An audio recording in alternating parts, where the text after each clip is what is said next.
10 जनवरी विश्व हिंदी दिवस के पावन अवसर पर हम यहाँ उपस्थित हैं। सर्वप्रथम आप सभी को विश्व हिंदी दिवस की हार्दिक शुभकामनाएं। यह दिवस न केवल एक भाषा का उत्सव है, बल्कि हमारी संस्कृति, संस्कार और अस्मिता का प्रतीक भी है। हिंदी वह सेतु है जो हमें विचारों से जोड़ती है और भावनाओं को शब्द देती है। विश्व हिंदी दिवस हर वर्ष 10 जनवरी को मनाया जाता है। इसी दिन 1975 में नागपुर में पहला विश्व हिंदी सम्मेलन आयोजित किया गया था। इसका उद्देश्य हिंदी को वैश्विक मंच पर प्रतिष्ठा दिलाना और अंतर्राष्ट्रीय स्तर पर इसके प्रयोग को बढ़ावा देना है। आज के समारोह का आरंभ स्वागत गीत से करते हैं। स्वागत गीत प्रस्तुत करने का निवेदन मैं गीत मंच को करती हूँ।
किया।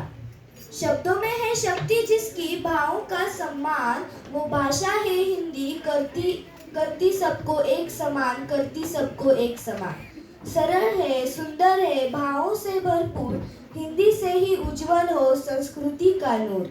हिंदी भारतीय संस्कृति की आत्मा है। हिंदी हमारे देश की अभिव्यक्ति का सबसे सरल स्रोत है।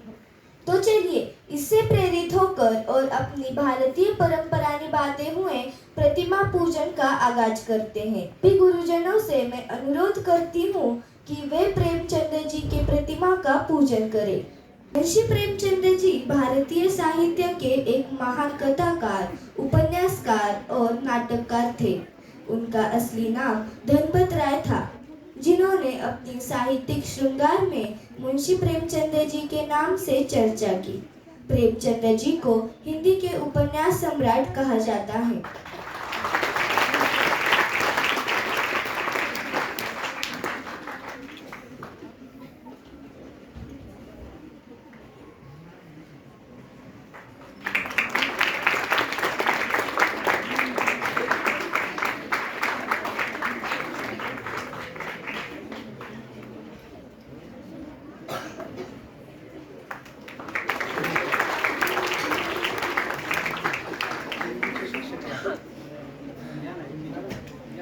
हिंदी शिक्षक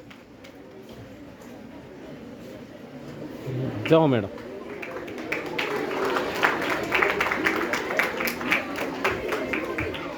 ए आवाज।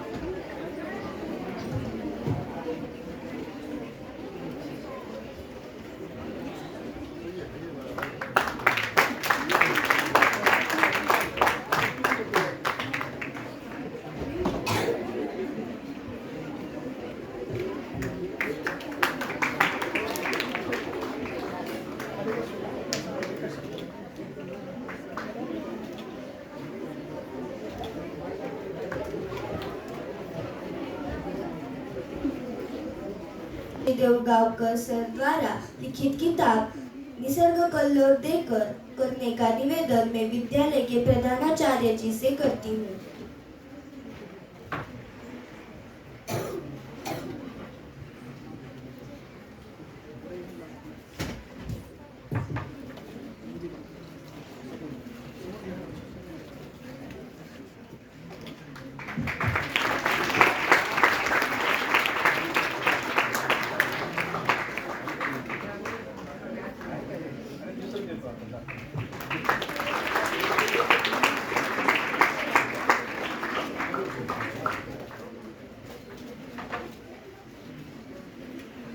धन्यवाद सर। आज के समारोह का प्रास्ताविक प्रस्तुत करने का निवेदन मैं अनुष्का को करती हूँ।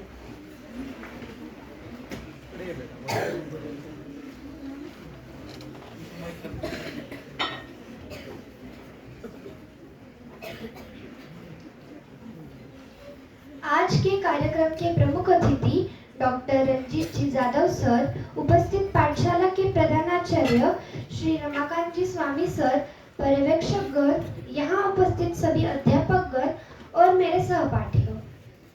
आज 10 जनवरी विश्व हिंदी दिवस के उपलक्ष्य में सभी को बहुत बहुत शुभकामनाएं।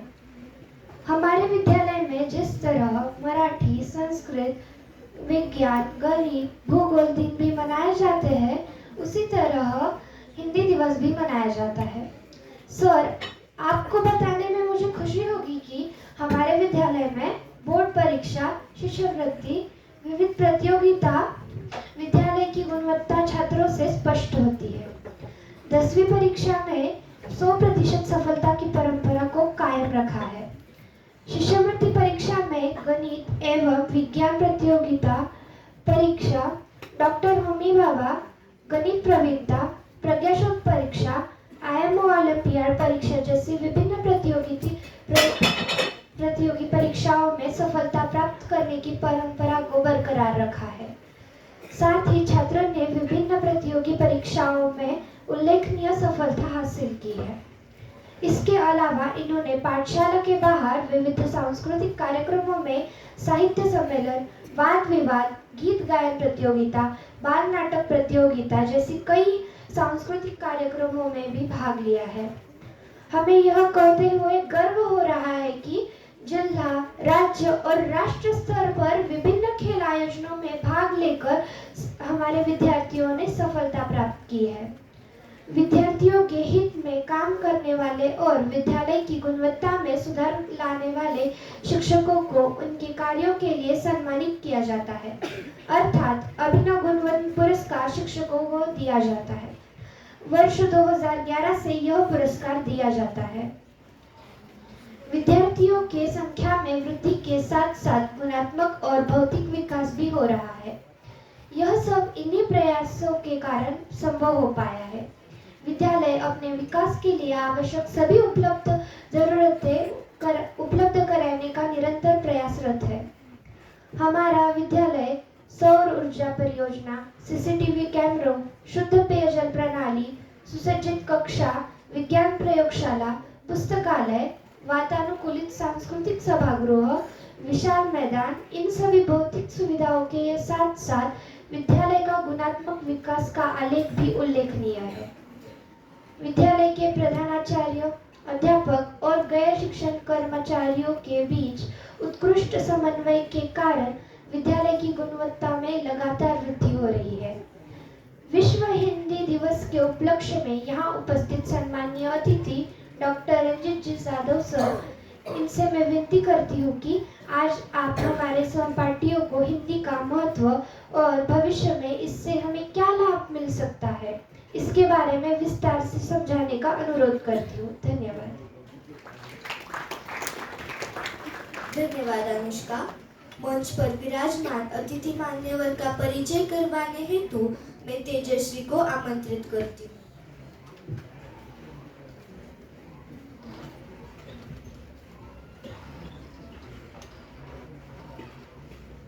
हिंदी भाषा नहीं, भावों की अभिव्यक्ति है। यह मातृभूमि पर मर मिटने की भक्ति है। नमस्ते, आपका शुभ नाम डॉक्टर रंजीत जाधव सर है। बड़ी लगन से आपने MA हिंदी PhD तक शिक्षा प्राप्त की है। कड़ी मेहनत से आपने वाचनीय उत्कृष्ट लेखन कार्य किया है, जैसे कि हिंदी साहित्य तथा भाषाओं को महाराष्ट्र की देन, स्वातंत्र्योत्तर हिंदी नाटक, हिंदी साहित्य विमर्श, संत तुकाराम की पदावली आदि। आपके उत्कृष्ट शैक्षिक कार्यों के प्रति आपको कई पुरस्कारों से सम्मानित किया गया है। धर्मवीर बहुउद्देशीय सेवा भव्य संस्था लातूर की ओर से 2011 में साहित्य भूषण पुरस्कार प्राप्त। साहित्यकार संसद इलाहाबाद की ओर से 2015 में हिंदी समर्पण सम्मान प्राप्त।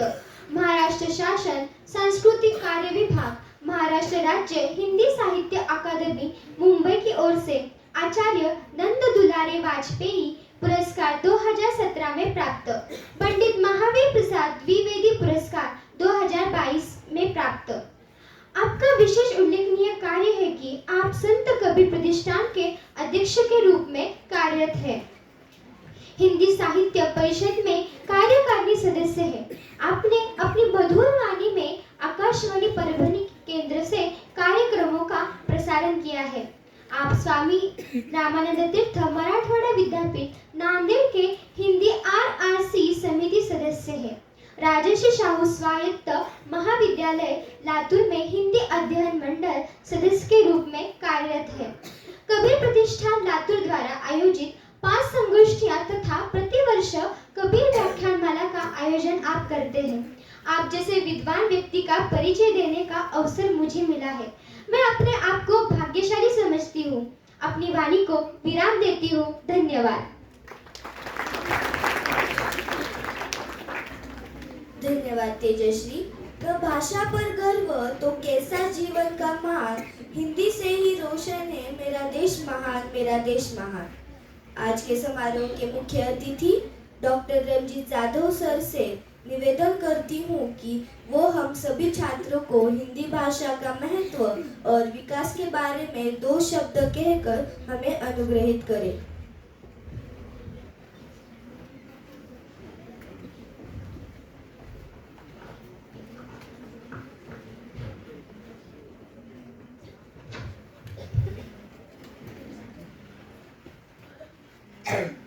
बच्चों नमस्कार।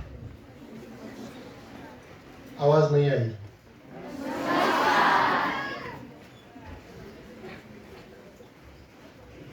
आपको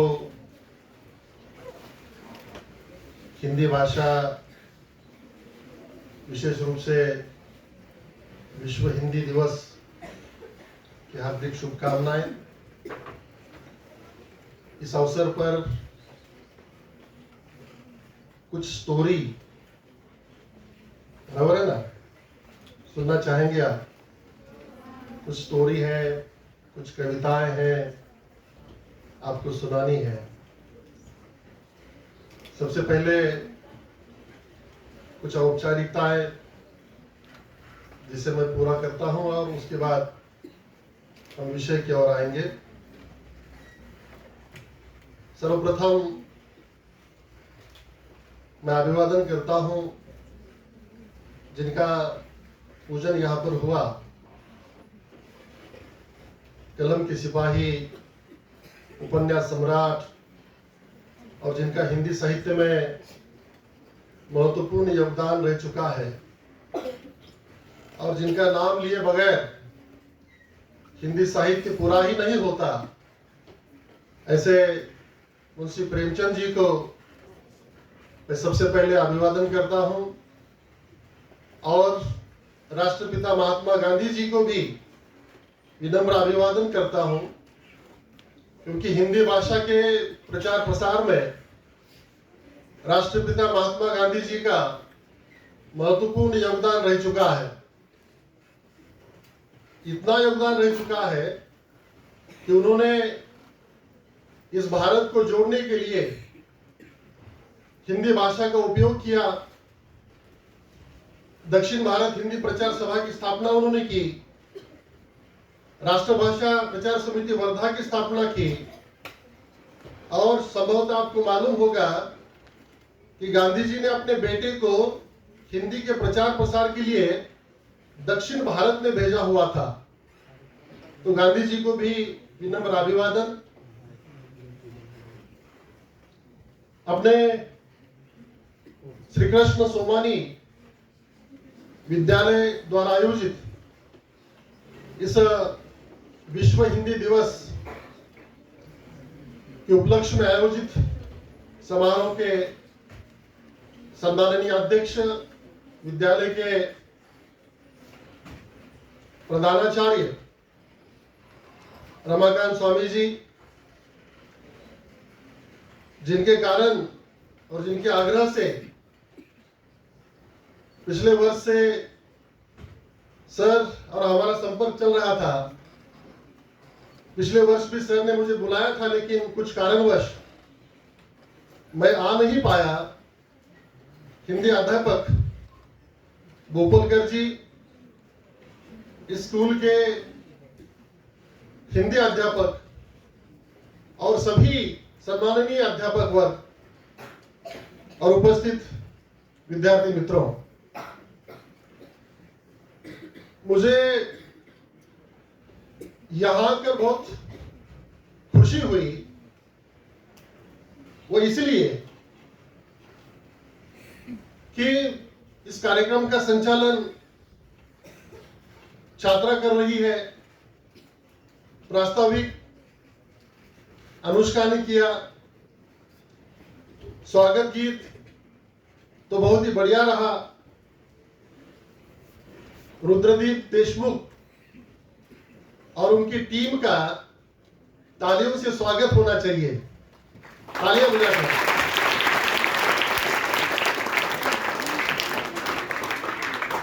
बेहतरीन स्वागत गीत। सर ने कहा कि 2 दिन में ये स्वागत गीत बिठाया गया है, और उसमें जो अर्थ था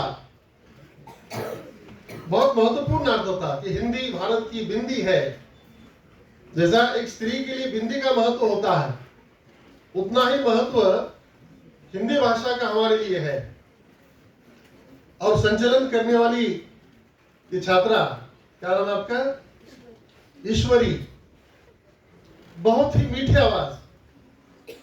हिंदी के बारे में जो कहते हैं ना, हिंदी है तो हिंद है, बोली जैसे मकरंद है। मकरंद समझते हैं? मकरंद मतलब मध, जिसको हम कहते हैं मराठी में मध। जितना मीठा होता है, इतनी ही यह मीठी भाषा है, हिंदी भाषा है। तो ईश्वरी की भी जो आवाज है, बहुत ही अच्छी और सुमधुर आवाज यहाँ सुनने को मिली। और आप सभी छात्र यहाँ पर उपस्थित हैं, आपका भी स्वागत है। विद्यार्थी मित्रों, ये जो कार्यक्रम यहाँ पर लिया जा रहा है, हिंदी के 2 कार्यक्रम वर्ष भर में होते हैं। एक कार्यक्रम होता है 14 सितंबर का, जिसे हिंदी दिवस कहा जाता है, और आज 10 जनवरी विश्व हिंदी दिवस आप मना रहे हैं। सर, बहुत कम स्कूल और कॉलेज में विश्व हिंदी दिवस मनाया जाता है। 14 सितंबर का हिंदी दिवस मनाया जाता है, लेकिन आपके इस विद्यालय में विश्व हिंदी दिवस मनाया जा रहा है। ये बहुत खुशी की बात है। संभवतः आपका विद्यालय, संभवतः नहीं है ही, आपका विद्यालय वैश्विक स्तर का विद्यालय है। इसीलिए जो है आप विश्व हिंदी दिवस यहाँ पर मना रहे हैं, और इस बात की खुशी हमें बहुत अच्छी तरह से।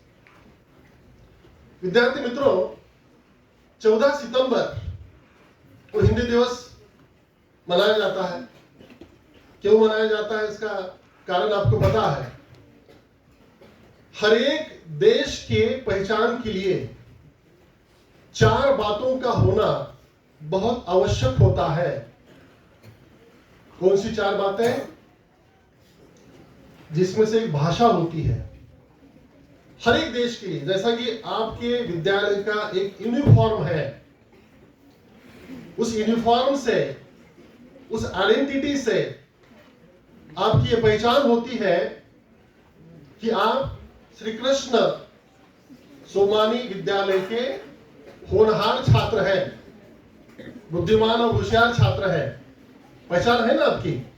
उसी तरह से हर एक देश की पहचान के लिए 4 बातों का होना बहुत आवश्यक है। कौन सी 4 बातें हैं वो? आपको बीच बीच में कुछ प्रश्न भी पूछूंगा, और जिनके पास नोटबुक है वो कुछ मुद्दे भी आप लिखकर ले सकते हैं। इसलिए आपका ध्यान जो है इधर होना चाहिए। किसी से भी जो है प्रश्न पूछा जा सकता है। तो 4 बातें आवश्यक है। नंबर 1, राष्ट्रगीत। नंबर 2, राष्ट्रध्वज। नंबर 3, राष्ट्रीय चिन्ह। और नंबर 4, राष्ट्रभाषा। इन 4 बातों से हर एक देश की पहचान जो है विश्व भर में होती है। और जब हमारा देश आजाद हुआ 15 अगस्त 1947 को, तो बाकी 3 जो बातें हैं, राष्ट्रध्वज, राष्ट्रगीत, राष्ट्रीय चिन्ह, ये सब तय हुए। लेकिन प्रश्न ये था कि हमारे देश की राष्ट्रभाषा कौन सी हो। प्रश्न हमारे सामने था और उसके लिए एक समिति गठित की गई, और उस समिति ने 14 सितंबर 1949 को हिंदी को राजभाषा का दर्जा दिया है। हमारे संविधान में कोई भी एक राष्ट्रभाषा नहीं है, ये ध्यान रखिए। फिर हम जो मना रहे हैं, क्या कह रहे हैं हम? विश्व हिंदी दिवस, राष्ट्रभाषा विश्व हिंदी दिवस। ऐसा हम क्यों कहते हैं? उसका कारण यह है, भले ही हमारे संविधान में हिंदी को, कुल मिलाकर कितनी राजभाषाएं हैं हमारे संविधान में? 22 राजभाषा है, जिसमें से एक मराठी, कन्नड़, तेलुगु, तमिल, ये जो है पूरे 22 भाषा है। उसी तरह से हिंदी को भी उतना महत्व है, मतलब राजभाषा की दृष्टि से। लेकिन हम कहते हैं कि हिंदी हमारी राष्ट्रभाषा है, क्योंकि राष्ट्रभाषा के बिना देश गूंगा होता है। विश्व के अनेक देशों में, हर एक देश में उनकी एक राष्ट्रभाषा होती है। तो फिर हमारी राष्ट्रभाषा कौन सी हो? तो लोगों ने यह स्वीकार किया है, भले संविधान में ना हो, लेकिन लोगों ने यह स्वीकार किया है कि हिंदी हमारी राष्ट्रभाषा है। हिंदी हमारी आन बान शान, हमारी राष्ट्रीय अस्मिता हिंदी है। हमारे देश को एक सूत्रता में बांधने का काम हिंदी भाषा करती है। हिंदी सबसे अधिक मात्रा में बोली, समझी और लिखी जाने वाली भाषा है। इसलिए लोगों ने मान्यता दी, लोगों ने स्वीकार किया कि हिंदी हमारी राष्ट्रभाषा है। जैसा कि हम कहते हैं ना, राष्ट्रपिता महात्मा गांधी। राष्ट्रपिता सबसे पहली बार गांधी जी को किसने कहा? राष्ट्रपिता सबसे पहली बार किसने कहा? किसने कहा? जैसे हम राष्ट्रभाषा कहते हैं ना, वैसे राष्ट्रपिता कहा गया महात्मा गांधी को। वह है रविन्द्रनाथ टैगोर। रविन्द्रनाथ टैगोर जी ने जो है राष्ट्रपिता कहा। और बापू कहते हैं हमने, बापू ये नाम जो है सुभाष चंद्र बोस जी ने उनको दिया है, बापू ने कहा गया। तो उसी तरह से राष्ट्रभाषा हिंदी भी जो है यहां पर कहा गया। अब हमारे सामने प्रश्न ये है कि भाई हिंदी क्यों? हिंदी ही जो है हमारी राष्ट्रभाषा क्यों, राजभाषा क्यों, बाकी अन्य भाषाएं भी है ना। हम एक गाना गुनगुनाते हैं हमेशा, हिंद देश के निवासी, हिंद देश के निवासी सभी जन एक है, रंग रूप वेश भाषा चाहे अनेक है। मतलब भारत विविध भाषा इस भारत देश में है, विविध धर्म जाति के लोग इसमें रहते हैं, विविध रंग के लोग यहाँ पर रहते हैं, अनेक जो है धर्म के लोग, भाषा को बोलने वाले लोग यहाँ पर रहते हैं। तो इन सभी लोगों को जोड़ने का काम हिंदी भाषा करती है। इसलिए जो है देश को एक सूत्रता में बांधने का काम इस भारत देश में सिर्फ हिंदी भाषा करती है। इसीलिए राष्ट्रभाषा कहा गया, क्योंकि अन्य जो भाषाएं हैं, क्योंकि 1961 में भारत का भाषा सर्वेक्षण किया गया सर, और उस भाषा सर्वेक्षण में हमारे भारत में कितनी भाषा और बोलियां हैं, मतलब कितनी विविधताएं देखिए हमारे भारत देश में भाषा को लेकर। 1652, 1961 की बात कर रहा हूं मैं, 1652 हमारे भारत में भाषा और बोलियां हैं। अभी 4-5 साल पहले गणेश देवी ने भाषा सर्वेक्षण किया। गणेश देवी का नाम आपने सुना होगा, खुद के खर्चे से उन्होंने जो है भाषा सर्वेक्षण किया भारत का। तो उसमें वो पाया गया कि जो भाषाएं 1952 थी इस देश में, वह कम कम होते हुए वर्तमान समय में 780 है। 780 भाषाएं हैं। क्यों?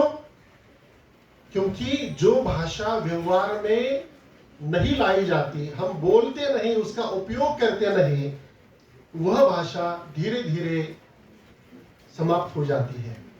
और उसी तरह से हमें ध्यान रखना चाहिए कि मराठी भाषा हो या हिंदी भाषा हो, इसका अधिक से अधिक उपयोग जो है हमें करना चाहिए। और इस विश्व हिंदी दिवस के उपलक्ष्य में हमें कुछ प्रतिज्ञा लेनी चाहिए, क्योंकि हम भाषा दिवस मना रहे हैं।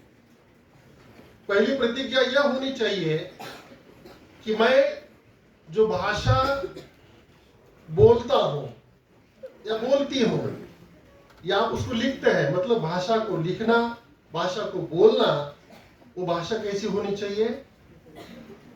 वो भाषा साफ सुथरी, अच्छी और व्याकरण सम्मत होनी चाहिए।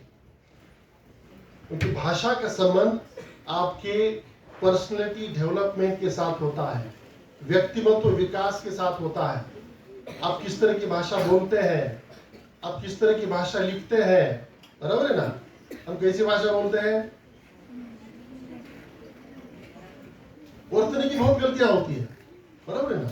बहुत सारी गलतियां हमारे लिखने में, बोलने में जो है देखने को मिलता है। मतलब इकार, उकार, अनुस्वार, चंद्रबिंदी, इधर का उधर, उधर का इधर, कहीं पर है नहीं। तो ये गलतियां जो है हमारी होती है। तो इस अवसर पर आपको जो है, हम सबको निश्चय करना चाहिए, तय करना चाहिए कि मैं जो भाषा बोलता हूं, बोलती हूं, या मैं लिखता हूं, लिखती हूं, वह कैसे होनी चाहिए? व्याकरण सम्मत होना चाहिए। नहीं तो लोग हंसते हैं ना। अगर आपको एक एप्लीकेशन अर्ज देनी है प्राचार्य महोदय के पास, उसमें अगर 10 गलतियां हो, 20 गलतियां हो एक पेज पर,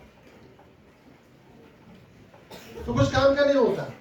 इसलिए हमारा लिखना, भाषा पर जो है हमारी पकड़ होनी चाहिए। और भाषा का जो ये अध्ययन है वो कैसे होता है, भाषा शुद्ध कैसे आएगी आपको? तो आपके पास शब्दों का भंडार होना चाहिए, उसके लिए अवंतर वाचन जो है आपका होना चाहिए, हाँ, व्याकरण का अभ्यास जो है आपको होना चाहिए। हाँ, देखो, अगर चाय में शक्कर की जगह पर अगर नमक गिर जाए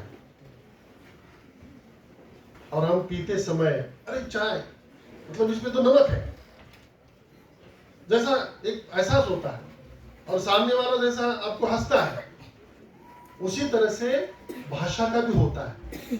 जैसा हम भाषा बोलते हैं ना, वह अच्छी होनी चाहिए। एक बात ध्यान में रखिएगा।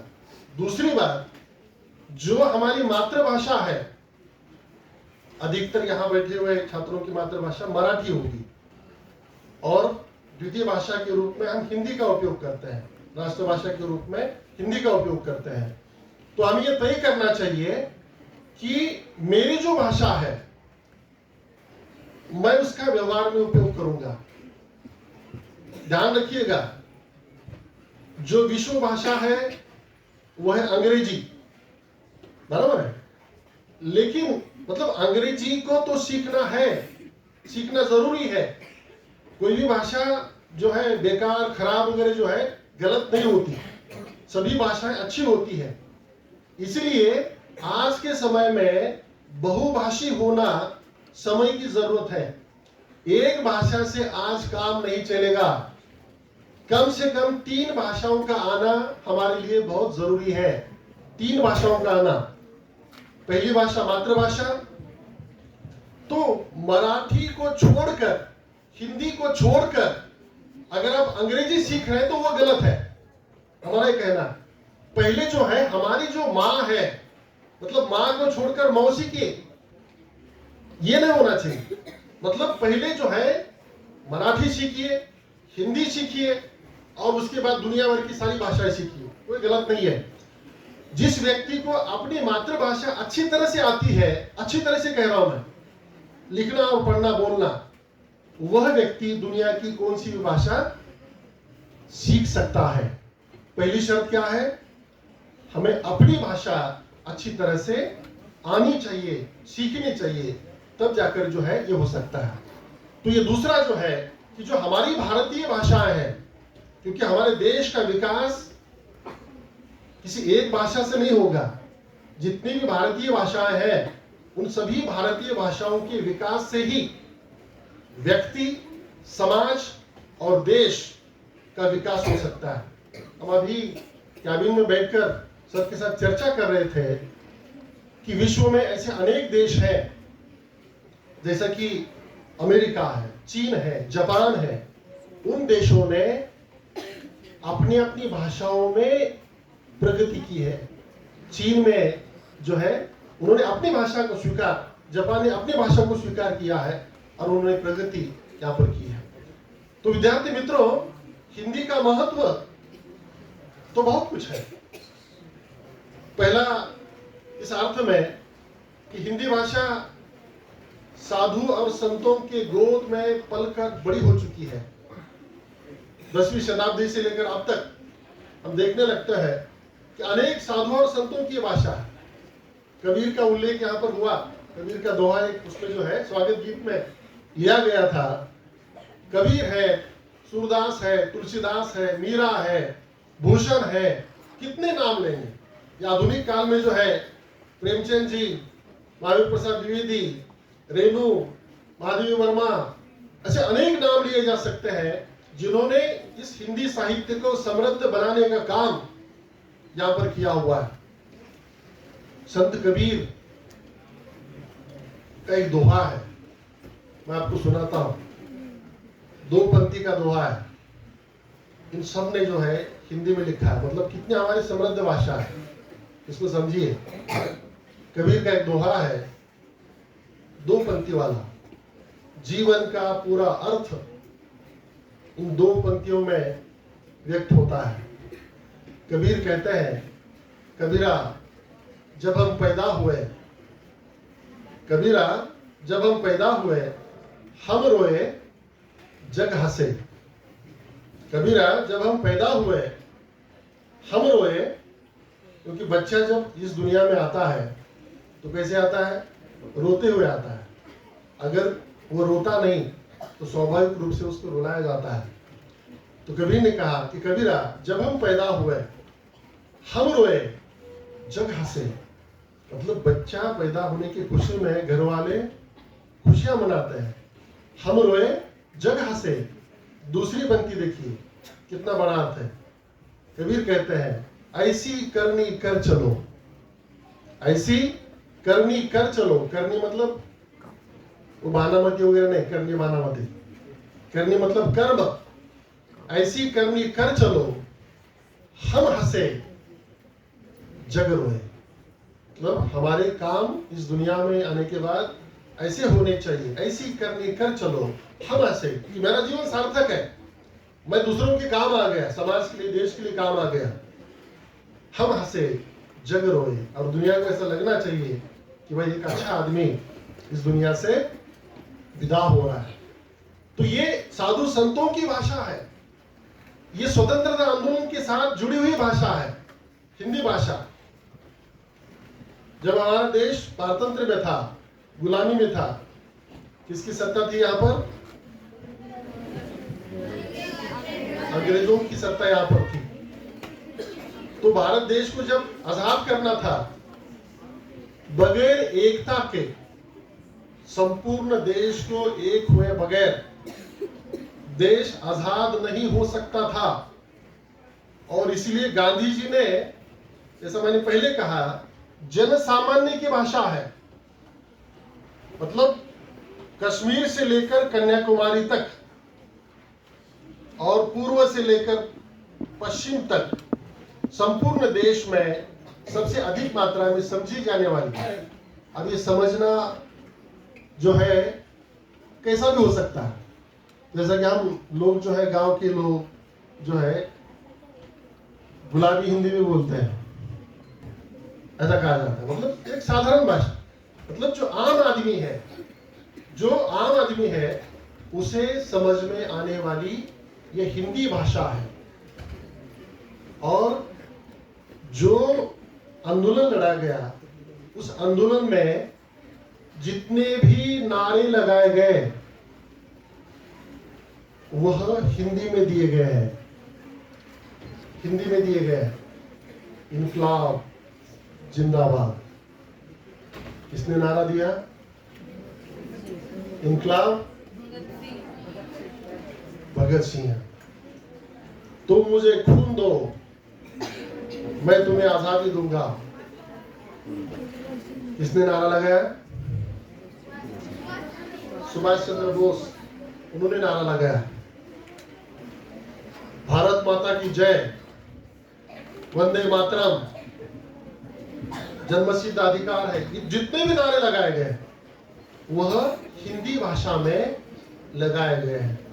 मतलब तात्पर्य यह है कि लोगों को जागरूक बनाने का काम, लोगों में एक चेतना निर्माण करने का काम आजादी के समय में सिर्फ एकमात्र भाषा ने किया है, वह है हिंदी भाषा।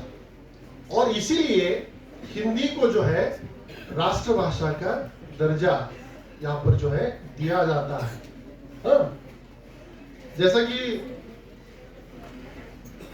आपको मालूम होगा, हिंदी का जब हम महत्व देख रहे हैं, वैश्विक स्तर पर बोलने वालों की दृष्टि से हिंदी का कौन सा नंबर आता है? वैश्विक स्तर पर कह रहा हूं मैं, भारत में तो है ही, क्योंकि विश्व हिंदी दिवस हम मना रहे हैं। विश्व हिंदी दिवस, हिंदी का जो परचम है सिर्फ भारत में ही नहीं, संपूर्ण विश्व में जो है लहरा रहा है। भारत के बाहर भी अनेक ऐसे देश हैं, फिजी है, मॉरिशस है, ट्रिनिडाद है, ऐसे अनेक देश है, नेपाल है, जहां पर हिंदी का उपयोग जो है किया जाता है। तो वैश्विक स्तर पर हिंदी तीसरे नंबर की भाषा है, नंबर 3 की भाषा। पहले नंबर की भाषा कौन सी? पहले नंबर की अंग्रेजी भाषा। संपूर्ण विश्व की आबादी कितनी है वर्तमान समय में? 820 करोड़ की आबादी है संपूर्ण विश्व की, और उसमें भारत की जो आबादी है 140 करोड़। तो 800 करोड़ में 150 करोड़ अंग्रेजी बोलने वाले हैं, समझने वाले हैं। इसलिए नंबर 1 पर जो है अंग्रेजी भाषा है। नंबर 2 पर जो है मंदारिन, मतलब चीनी भाषा है, उसको बोलने वाले 120 करोड़ लोग हैं। और हिंदी जो है तीसरे नंबर की भाषा है, जिसके बोलने वाले 70 करोड़ लोग जो है, बोलने वाले, समझने वाले तो बहुत सारे हैं, 70 करोड़। तो वैश्विक स्तर पर तीसरे नंबर की भाषा हिंदी भाषा है। इतना महत्व, मतलब उसका साहित्य समृद्ध है, व्याकरण की दृष्टि से भाषा यह व्याकरण सम्मत है, शुद्ध है, जो हम बोलते हैं, जो लिखते हैं वही बोलते हैं, ये सारी बातें हैं। और संपूर्ण विश्व को जोड़, मतलब भारत को जो है जोड़ने का काम हिंदी भाषा ने किया हुआ है। तो ऐसी भाषा हिंदी भाषा हो, उसका उपयोग करना चाहिए कि नहीं करना चाहिए? अभी बोलते समय सर कह रहे थे नीचे कि 8वीं के बाद छात्र जो है हिंदी के प्रति उसका रुझान कम हो जाता है 8वीं के बाद। उसका कारण है संस्कृत भाषा। संस्कृत में जो है ज्यादा मार्क्स मिलते हैं, इसीलिए जो है उसे वहां पर लिया जाता है। लेकिन एक बात ध्यान में रखिएगा, संस्कृत भी अच्छी भाषा है, नहीं ऐसा नहीं है, उसे भी सीखना चाहिए। लेकिन हिंदी में आपको जो है अनेक अवसर प्रदान हो सकते हैं, रोजगार के अवसर प्राप्त हो सकते हैं। उस पर एक अलग व्याख्यान, हिंदी में रोजगार को लेकर जो है अलग व्याख्यान यहाँ पर लिया जा सकता है। मतलब महाराष्ट्र तक अगर आपको सीमित रहना है तो मराठी भाषा से काम चलेगा। अगर महाराष्ट्र के बाहर आपको कुछ काम करना है तो हिंदी आपको सीखनी पड़ेगी। और भारत के अगर बाहर आपको जाना है तो अंग्रेजी भाषा आपको आनी चाहिए। तो ये तीनों भाषाओं का आना बहुत महत्वपूर्ण है। तो हिंदी में भी अनेक, मतलब केंद्र शासन के अनेक ऐसे कार्यालय हैं, अनुवाद का क्षेत्र है, अलग अलग विभाग है जहां पर जो है हमें रोजगार मिल सकता है। और इतना ही नहीं, इंजीनियरिंग और मेडिकल की पढ़ाई भी आज हिंदी भाषा में हो रही है।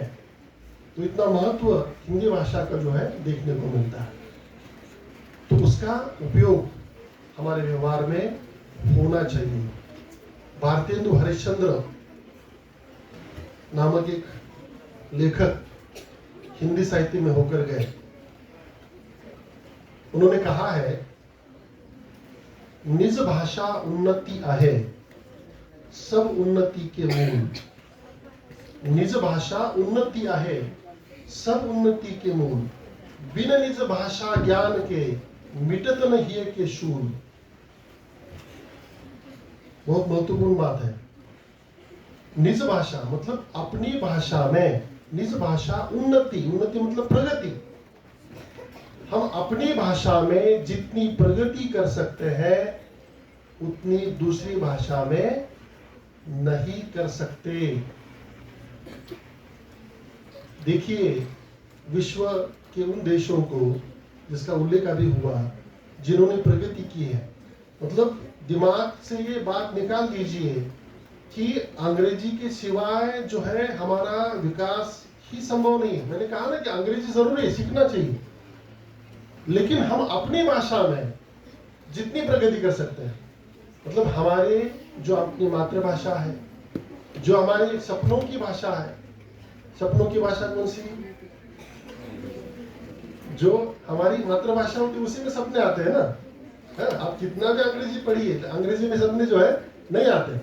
या चलते समय अगर ठेस पहुंचे तो कौन सा शब्द निकलता है? अगर मराठी भाषी है तो ठेस लगने के बाद आई कहते हैं, बराबर है ना, माँ कहते हैं, मदर वगैरह कोई नहीं कहता, कितना भी अंग्रेजी स्कूल में पढ़ा हुआ हो। मतलब ये मातृभाषा हमारी जो हिंदी भाषा है, ये हमारी हृदय की भाषा है, हमारे मन की जो भाषा है। तो उसी भाषा में जो है पढ़ाई होनी चाहिए, उसी भाषा में हम विकास जो है कर सकते हैं। इतना ध्यान रखिएगा। निज भाषा उन्नति आहे, सब उन्नति के मूल। बिना निज भाषा ज्ञान के मिटत न हिय के शूल। जो है आप ज्ञान प्राप्त नहीं कर सकते। चीन को देखिए, आज नंबर 1 का देश है, मतलब अमेरिका में और उसमें झगड़े चलते रहते हैं नंबर 1 को लेकर, बराबर है। तो उस चीन ने अपनी भाषा मंदारिन भाषा में, जापान ने अपनी जापानी भाषा में इतना विकास किया हुआ है। तो हम भी जो है भारत वाले, भारतीय लोग हिंदी भाषा में या मराठी भाषा में जो है विकास कर सकते हैं। दूसरे कवि है मैथिली शरण गुप्त। मैथिली शरण गुप्त ने एक जगह पर कहा है, जिसको न निज भाषा तथा निज देश का अभिमान है। जैसा रोज भारत माता देश है, जन गण मन, बराबर है, राष्ट्रगीत हम गाते हैं, तिरंगे को सलाम करते हैं, उसी तरह से भाषा को भी हमारे व्यवहार में लाना चाहिए। सिर्फ एक दिन हिंदी दिवस और विश्व हिंदी दिवस मनाने से काम नहीं चलेगा। 15 अगस्त आने के बाद देशभक्ति का संचार होता है हमारे शरीर में, 26 जनवरी और 15 अगस्त को। सिर्फ एक दिन नहीं, 365 दिन भी जो है हमारे मन में देशभक्ति की भावना होनी चाहिए।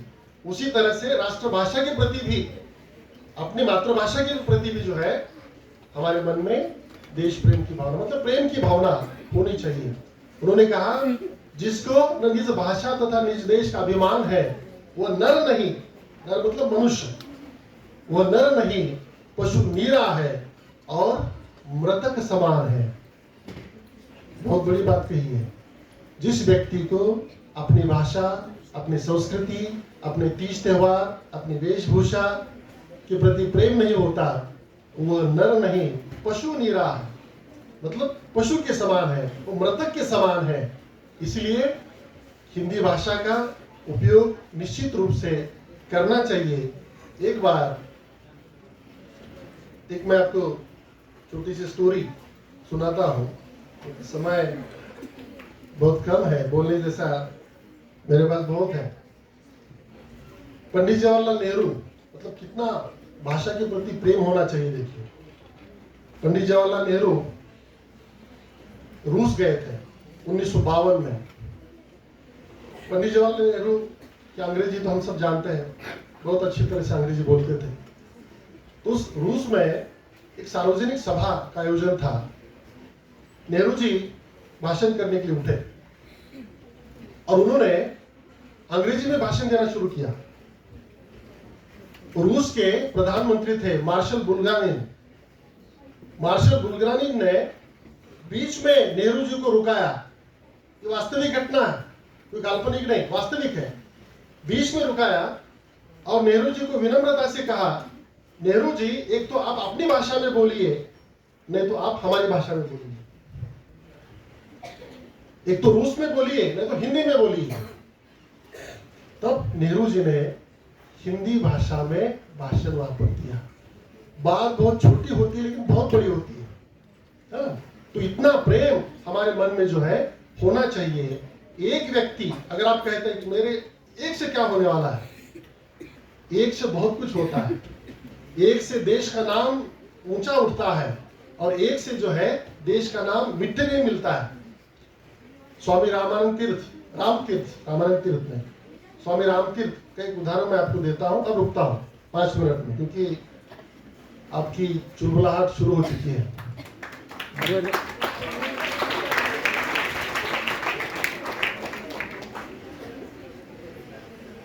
स्वामी रामतीर्थ, मतलब ये ध्यान रखिएगा कि मेरे अकेले से क्या होता है। अगर ये सोचना आपका है तो गलत है। हम बहुत कुछ कर सकते हैं अकेले भी। स्वामी रामतीर्थ जापान में गए थे, प्रवास कर रहे थे, और उन दिनों उनका उपवास चल रहा था। रेलवे से सफर कर रहे थे, एक स्टेशन आ गया। उपवास था इसलिए उन्हें फल चाहिए थे, ताजे फल वो ढूंढ रहे थे। एक स्टेशन आ गया, फिर उसके बाद दूसरा स्टेशन आ गया, वहां पर भी उनको फल दिखाई नहीं दिए। और जब आगे का स्टेशन आता है तो वहां पर वो देखते हैं कि फल नहीं दिख रहे हैं, ताजे फल नहीं दिख रहे हैं। अनायास रूप से उनके मुख से निकल गया कि क्या जापान में ताजे फल नहीं मिलते। एक वाक्य है, क्या जापान में ताजे फल नहीं मिलते। ये वाक्य सुना उस व्यक्ति ने जो अपनी पत्नी को रेलवे स्टेशन पर छोड़ने के लिए आया था। वाक्य सुनने के बाद वो भागा भागा बाहर जाता है, स्टेशन के बाहर जाता है और ताजे फल लेकर आता है और स्वामी जी को वो देता है और देकर कहता है कि स्वामी जी ये दिए, ये ताजे फल, आपकी जरूरत थी। स्वामी जी को लगा कि कोई फल विक्रेता होगा। उन्होंने कहा कितने पैसे चाहिए, कितने हो गए पैसे? तो वो व्यक्ति कहता है कि मुझे पैसे नहीं चाहिए। उन्होंने कहा क्या चाहिए? तो उन्होंने कहा कि मुझे बस इतना एक वचन दीजिए कि भारत में जाने के बाद आप ये मत कहिएगा कि जापान में ताजे फल नहीं मिलते। बात छोटी है लेकिन बहुत बड़ी होती है। मतलब एक व्यक्ति ने जापान का नाम बदनाम और खराब होने से बचा लिया। और दूसरा उदाहरण है कि विदेश में एक बच्चा, लड़का पढ़ाई करने के लिए गया था, वहां पे लाइब्रेरी में गया और लाइब्रेरी में जाने के बाद किताबें ली। हमारी आदत होती है, आपकी नहीं होगी। लाइब्रेरी से हम किताबें लेते हैं और उसमें से कुछ पन्ने फाड़ के लेते हैं, पन्ने फाड़ के लेते हैं। तो ये व्यक्ति, मतलब जो छात्र था, उसने लाइब्रेरी से किताब ली, घर पर लेकर गया और उसमें से कुछ पन्ने फाड़ कर दिए, वापस लौटा दिए उसने। और लौटाने के बाद लाइब्रेरियन ने वो किताब देखी कि पन्ने गायब है। और उस लाइब्रेरियन ने नोटिस बोर्ड पर लिखा कि अमुक अमुक देश का अमुक अमुक विद्यार्थी, इस विद्यार्थी को जो है इस लाइब्रेरी में, ग्रंथालय में प्रवेश नहीं है। मतलब एक विद्यार्थी हो या व्यक्ति हो, देश का नाम ऊंचा भी कर सकता है और एक व्यक्ति देश का नाम मिट्टी में मिला सकता है। कहने का तात्पर्य इतना है कि इसी तरह से जितना हमारे देश के प्रति, संस्कृति के प्रति हमारे मन में देश प्रेम की भावना है, होनी चाहिए, उसी तरह से जो है भाषा को लेकर भी हमारे मन में जो है प्रेम होना चाहिए। निश्चित रूप से जो है आपका भविष्य जो है उज्जवल, क्योंकि मुझे कविता भी सुनानी थी लेकिन 11:15 जो है, हाँ, कविता सुनानी थी लेकिन समय आपका पूरा हो चुका है। तो पुनश्च एक बार आप सभी को विश्व हिंदी दिवस की शुभकामनाएं यहाँ पर देता हूँ। और इस विद्यालय का सम्माननीय मुख्याध्यापक स्वामी जी, हमारे हिंदी के शिक्षक जो है गोकुलकर जी, और आप सभी का धन्यवाद ज्ञापित करते हुए अपने शब्दों को विराम देता हूँ। जय हिंद, जय हिंद।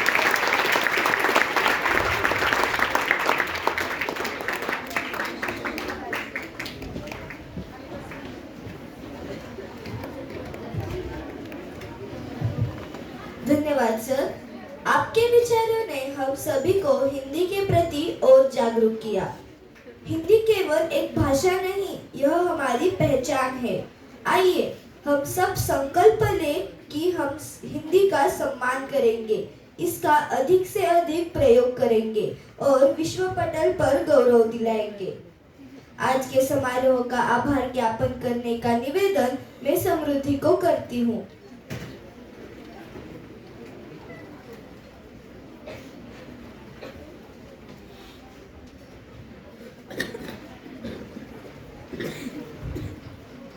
माननीय मुख्य अतिथि, आदरणीय प्रधानाचार्य जी, अध्यापकगण एवं मेरे सहपाठियों, मैं हमारे विद्यालय के